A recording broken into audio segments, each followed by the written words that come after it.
হাঁটিয়ে পাথরের মধ্যে বয়ে সবাই রেস্ট নিতেছে। খুব সবাই ক্লান্ত, খুব অস্থিরতা অনুভব করতেছে। পাশে ইন্ডিয়ার পাহাড়, অনেক উচ্চতা। আমরা আছেন বর্তমানে বাংলাদেশের সীমান্ত। ওই যে সাইডে অনেক দূরে ঝুলন্ত ব্রিজ, মাঝখানে পানি।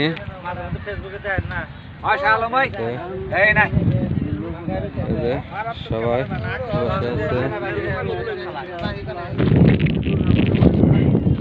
আমার ভাতিজা অনেক দূর হাঁটতেছে, খুব ক্লান্ত, বসে রেস্ট নিতেছে। পানি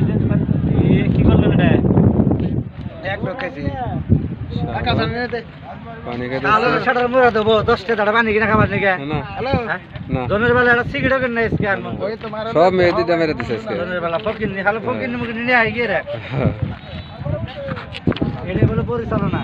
আমার ভাতিজা বসে রেস্টে রয়েছে, খুব ক্লান্ত। পাথরের মধ্যে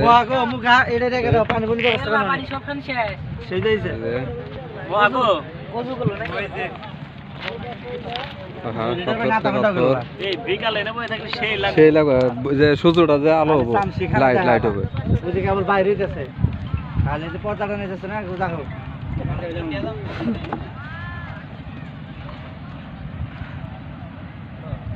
এই যে গাড়ি মেলাটা ইন্ডিয়া নাইছে না।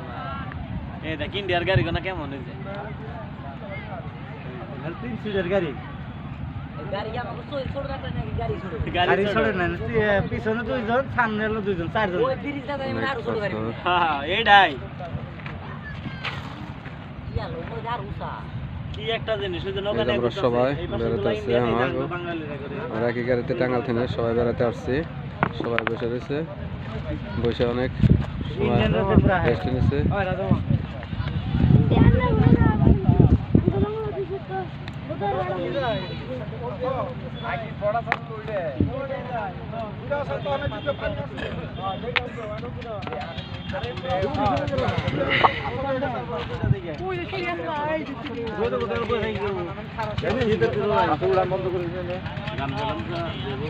ফুকরাই নেনে রসি দাঁড়ায় রয়েছে। শালম ভাই একটা গামছা কিনেন, এবার বয়ে থেকে লাগছি। শালম ভাই একটা গামছা কিনে দিন। খাগলা বিড়ি বেলাতে বিড়ি করা না, আন্দোলন গামছা কিনে যায়। আমি 100 টাকা দেন, শালম ভাই গামছা কিনে দেন, একটা দড়ি দিব, 1 সেকেন্ড দেরি করব না। ওই রাজু মাটি দেখ, এই যে মাটি। ওই রাজু মামা